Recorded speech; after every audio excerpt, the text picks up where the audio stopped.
Hello, my name is Kendall. Welcome back to another video. And if you're new here, hello, my name is Kendall. Today, I will be talking about the most infamous, the most famous, the most well-known urban legend out there, which is the good old Bigfoot. Now, his name also goes by Sasquatch, which is derived by this name. I'm gonna put it on the screen. I'm not even gonna try to say it, which translates into hairy man or wild man. So the name is actually very interesting where it comes from. Now that you know a little bit of history about his name, sit back and relax as we're going to get into the juicy stuff about Bigfoot. Something very interesting about Bigfoot, and what makes me really wonder if there's a possibility of him actually being real, is specifically how long he's been around and how long he's still been seen. He was initially discovered back in 1894.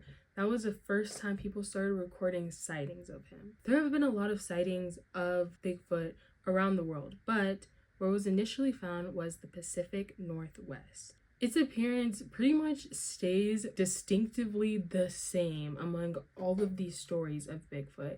He's normally around 8 feet tall, and he's very hairy. The best way to describe him is imagine like a really tall, buff, hairy, uncomfortably hairy man walking around in the wilderness, or some people say he's an ape standing up is kind of what it looks like. For it being such a ginormous creature is where my skepticism comes in a little bit, because how is this big old thing walking around and not many people have seen it, haven't had much clear footage or clear images of it even being a thing, even being alive, even being real. And I guess this kind of goes into a little bit about his personality, which could explain why it's so hard for people to be able to find it. Unlike how the Bigfoot / Sasquatch looks, it is very, very non-confrontational. So it's not distinctly known for being violent, unlike things like Wendigos or something like that is purposely hunting you down. With Bigfoot, it's like he's actually trying to avoid being seen, being caught. So he's often described as being extremely shy as well when it comes to his personality. Now, the first actual image of Bigfoot was in Canada in 1894, which was followed by a later on footprint that was discovered in 1958. There have been a lot of different ways of trying to explain what this thing is, explain the ginormous footprints in the photos and the grainy footage that has come out of it. Some say it's staged, some say it could have been a completely different animal. Let's say it actually was an ape or a monkey that was seen, or possibly someone just simply in a costume. But here is where the question poses itself. If Bigfoot was not real, then why are there entire organizations dedicated to finding this thing? There is an entire organization called Bigfoot Field Researchers Organization, and it has over 500 workers. This includes scientists, journalists, and other type of professionals, which is why so many people consider this organization in particular to be so professional, because I mean, I'm pretty sure it is. You got scientists in there. People are doing hard work. Okay, they're getting at it. But despite the fact that there have been so many people from so many different professional fields going out of their way trying to find this Bigfoot, there has yet to be scientific evidence or scientific proof, at least that's been shown to the public. A lack of scientific proof means nothing though, okay? Like I mentioned, this is the most popular urban legend out there. People are crazy over Bigfoot. No scientific evidence, very questionable footage and images, and very questionable evidence, but yet people still have hats, people still have shirts, people still have cardboard cutouts in and outside of their home. There are full TV shows hunting him down, which is crazy. They have movies, full-on movies about Bigfoot, which I don't know if those ones are good quality. This is a side note, but when I think of movies about Bigfoot, I think of Tubi movies, like really rough movies. So if you know a good movie about Bigfoot that's like not questionably made, please leave in the comments below because I actually want to watch that. There are mugs out there, and there are even Bigfoot car fresheners. Bigfoot car, let that sink in a little bit. People are obsessed over this thing, and I can tell you from firsthand experience, back in my day, I had a teacher that was very, what's the best word to describe it? Very invested in Bigfoot. And when I say invested and I say very, I mean it.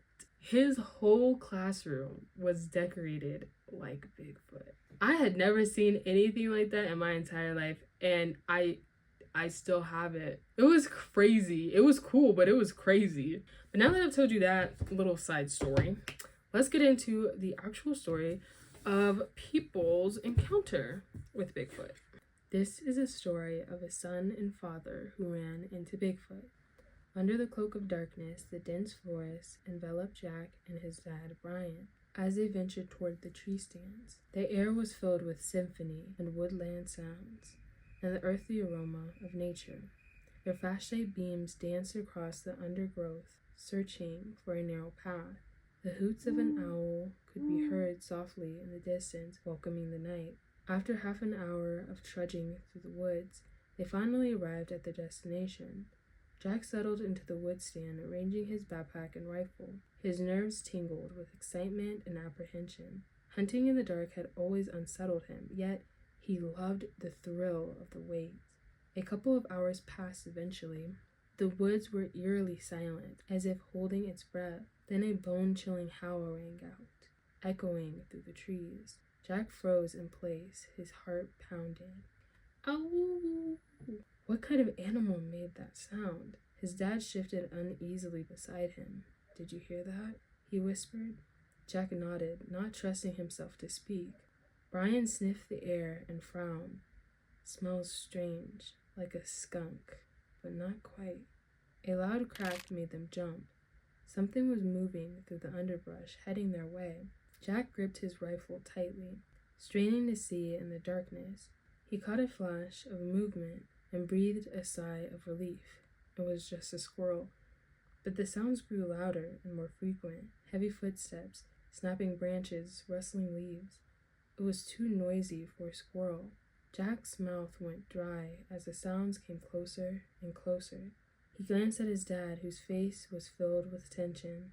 Were they being hunted? And if so, by what? Jack didn't know. All he knew was that they may no longer be at the top of the food chain.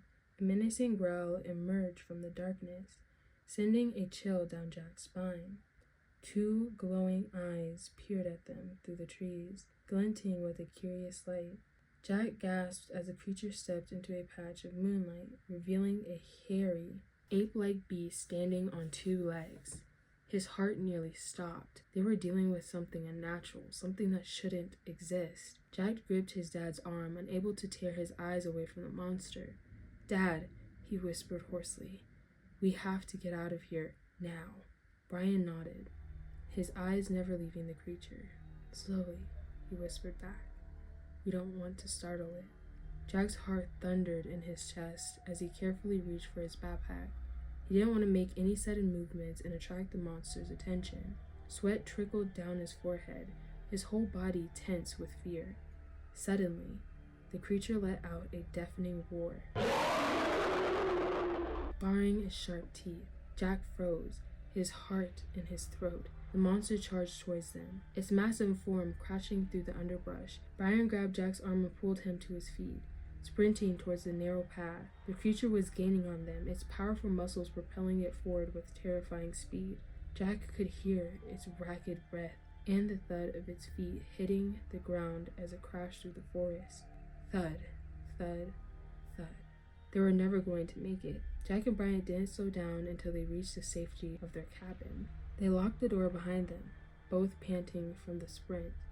Jack leaned against the wall, his mind still reeling from the encounter.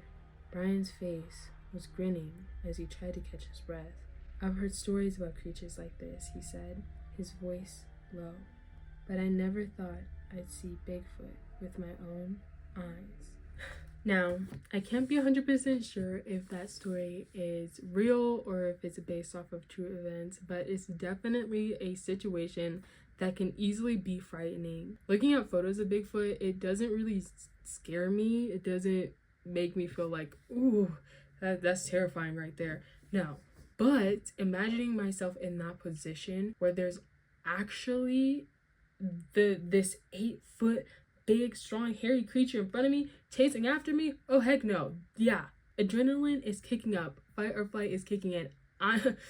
Oh no, I'd be terrified. I hope you enjoyed today's story and today's overall video. If you did, please consider subscribing to become a part of this growing channel. I'm so grateful for all of you, and I'm especially grateful if you made it this far into the video. I hope you have a wonderful day, and I will see you in the next one. Bye!